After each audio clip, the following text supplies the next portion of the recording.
Welcome, and thank you very much. And let me welcome Councilor Cardenas. Other members will be coming in.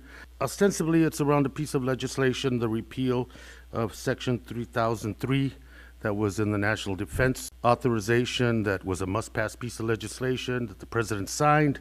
And within that was Section 303, which expedited the land transfer in Arizona.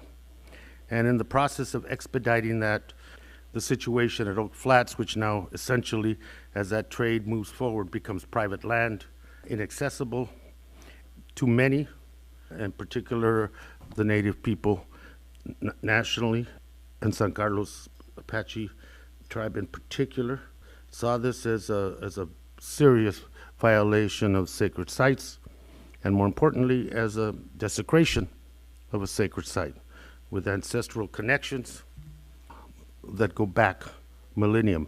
And so we felt that because of the way it was done in the middle of the night to put that there and move forward, that we would give it an opportunity to have our colleagues join with us, and many of us have, to move to repeal of that section within the authorization, the defense authorization. Number one, that's ostensibly where we're at.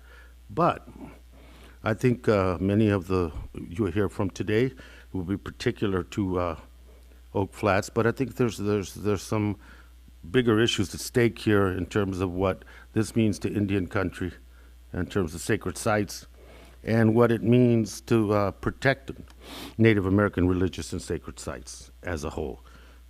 Native American Graves Protection and Repatriation Act, American Indian Religious Freedom Act, the National Historic Preservation Act, the Religious Freedom Restoration Act, Executive Order 13175, consultation with Indian tribal governments, Executive Order 13007, Indian sacred sites.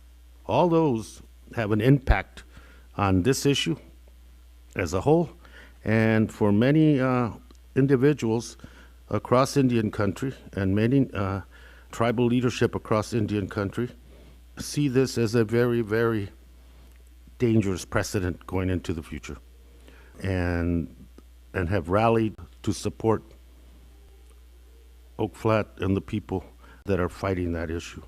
I want to say also that as we go forward, and you hear the testimony today, that I think that it's also crystallized something very important.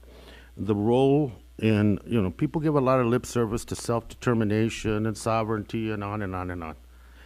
But in reality, when we have these kinds of very trades to a foreign-owned mining company, multinational corporation that affects the direct descendant history of this nation in a very direct and personal and spiritual and sacred way, that we do that at the expense of our own legacy as a nation and our own values as a nation. So this is an opportunity for many of us, not only in Congress, to come to grips with this issue, and as we go forward, make sure that the federal laws and policies designed to protect Native American religious and sacred areas and sites are upheld, are respected, and given the status in any discussion.